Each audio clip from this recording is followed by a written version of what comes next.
Hey, what's up? So, nandito tayo sa Villasis Pagkasinan. So, nakita ko itong kakaibang machine nila na mostly hindi talaga familiar sa akin. At saka sobrang dalang ako makakita nito. So, try natin kung gaano ka-effective. Okay. Then, unahin natin for the quads. So, sa quads, dapat yung pivot joint niya, this is the pivot joint, it should be aligned on your knee. Okay? So as much as possible, is naka-squeeze yan. So, nakikita nyo, yung align ng pivot is direct sa tuhod ko. Okay? So, ang momentum, hindi mo kailangan bilisan. You should feel the yung contraction, positive and negative. Tapos agad natin ito. Okay. Para yung movement ng quads, isa lang. Okay, let's go.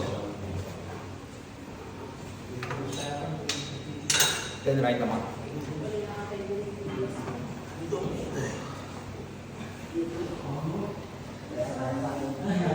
Okay, so kailangan pag tinataas nyo siya, dapat na-feel nyo yung squeeze movement niya up to this part.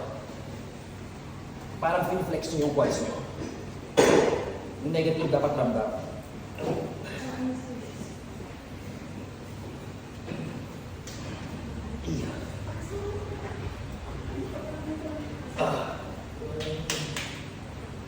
Grabe, siya itong tama. Okay. So, this is for the quads, and then try natin i-target yung hamstring. So, meron siyang seated curl. So, instead of nakadapa, dito na lang. Ito na last. So, with this, the higher the curl, much better. As much as possible, elevate. Then, kailangan ipitin mo to para yung movement ng quads naka-steady. So, ang magiging movement na lang yun is the hamstring. The hamstring itself. Make sure nakalak. There you go. Kung makikita nyo, align. Okay? So, parang kabaliktaran lang siya ng leg curl. Then, medyo mabigat ang buhat, so right ang ako po yun. Okay, let's go. Squeeze. Then, feel the negative. Good.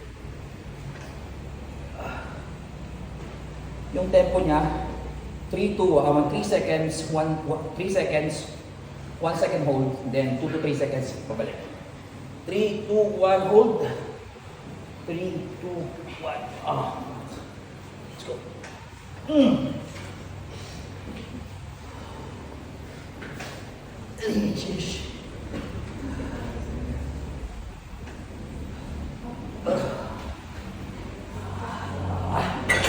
Alright, so napakasolid na itong machine na ito. And si Tosan Amis talaga ako. Ganda lang pagkakagawa. Saktong-sakto yung tama. So, visit na kayo.